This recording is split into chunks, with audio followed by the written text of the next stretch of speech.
This is Barry Zalma speaking for Claim School Incorporated's blog, Zalma on Insurance. Today we're going to speak about insurance policy exclusions and why an infringement exclusion was affirmed by the California Court of Appeal, and why we must understand that there is no insurance policy that covers every possible risk of loss. Defendant Timed Out LLC appealed a summary judgment declaring plaintiff AIX Specialty Insurance Company had no duty to defend and thus no duty to indemnify its insured in an action timed out brought against the insured of the AIX policy. The trial court concluded that a policy exclusion for personal and advertising injuries, quote, arising out of the infringement of copyright, patent, trademark, trade secret, or other intellectual property rights, close quote, eliminated AIX's coverage obligation in the underlying lawsuit. In AIX Specialty versus Timed Out LLC, the California Court of Appeals on October 5, 2023, interpreted the meaning of the AIX exclusion. Godtti Entertainment, the AIX insured, operated a bar and nightclub where its patrons can dance, see live DJ performances, and attend an assortment of events. In February of 2019, AIX issued a commercial general liability insurance policy to Godtti. The policy insures against liability for damages stemming from, among other things, certain personal and advertising injury offenses. The policy excluded coverage for, quote, personal and advertising injury arising out of the infringement of copyright, patent, trademark, trade secret, or other intellectual property rights, close quote, referred to as the IP exclusion. Timed Out sued Godtti, the insured, and Timed Out filed a 3-count complaint against Godtti for statutory misappropriation of likeness, common law misappropriation of likeness, and negligent hiring, supervision, and or retention of employees. According to the complaint's allegations, between 2017 and 2019, Godtti knowingly used the models it represented images and likeness in various marketing, advertising, and promotional materials without the model's consent and in violation of their statutory and common law right of publicity. Godtti also allegedly failed to train and supervise its employees who stole the model's images and used the images without the model's permission. AIX filed a declaratory relief action against Godtti and Timed Out, seeking a declaration it had no duty to defend or indemnify. AIX moved for summary judgment, asserting that the IP exclusion precluded any potential for coverage for the claims asserted in Timed Out's complaint. Specifically, AIX argued all claimed injuries arose out of Gottitti's alleged infringement of the model's rights of publicity and another intellectual property right subject to the IP exclusion. The trial court granted AIX's motion for summary judgment, concluding the IP exclusion precluded coverage for Timed Out's misappropriation of likeness claims. The court entered judgment in favor of AIX, and Timed Out filed a timely notice of appeal.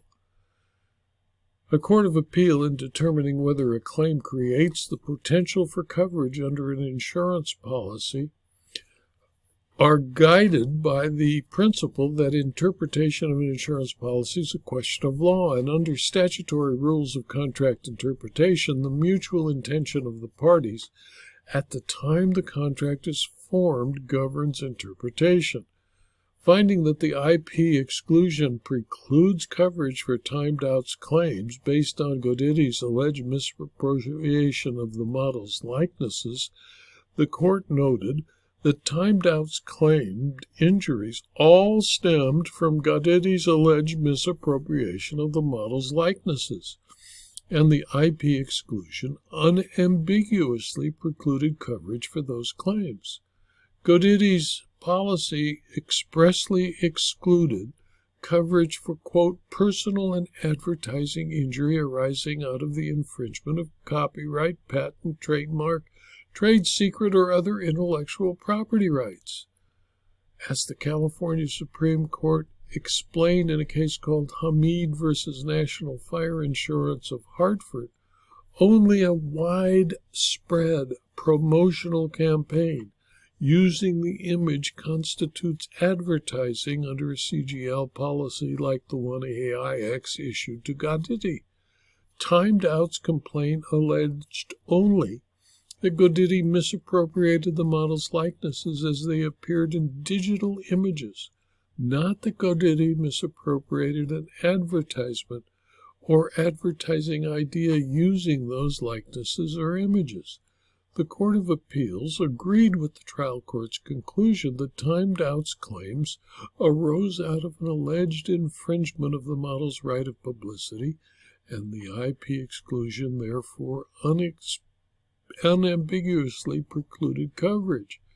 The Court of Appeals construed the IP exclusion according to its plain terms to give effect to the exclusion and AIX's obligation to provide coverage for personal and advertising injuries. Simply put, because the IP exclusion applied only to injuries, quote, arising out of the infringement, close quote, and claims such as disparagement and false light do not necessarily arise out of intellectual property rights, the exclusion does not render illusory AIX's promise to cover personal and advertising injuries under the CGL policy it issued to Godtti. The judgment was therefore affirmed, and plaintiff AIX Specialty was entitled to recover its costs. In my opinion, appellate courts must interpret insurance contracts as a matter of law. The AIX IP exclusion was clear and unambiguous and fit clearly the wording and intent of the IP exclusion as it applied to the lawsuit filed against AIX's insured.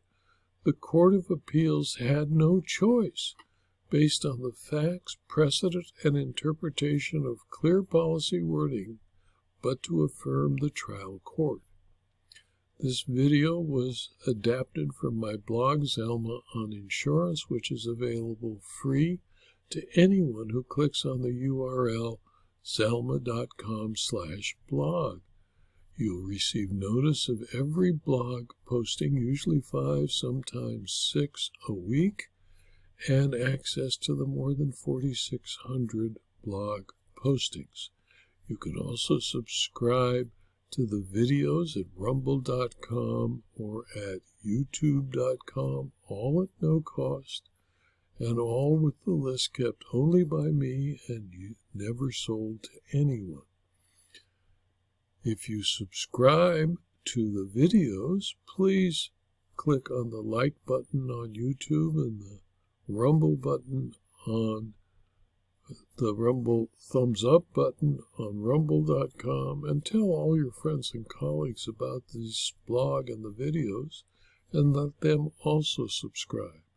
And if you're interested in detailed information about insurance, insurance claims, insurance law, and insurance fraud, please consider, for a very small fee, subscribing to my Substack publications or my local community. Thank you for your attention.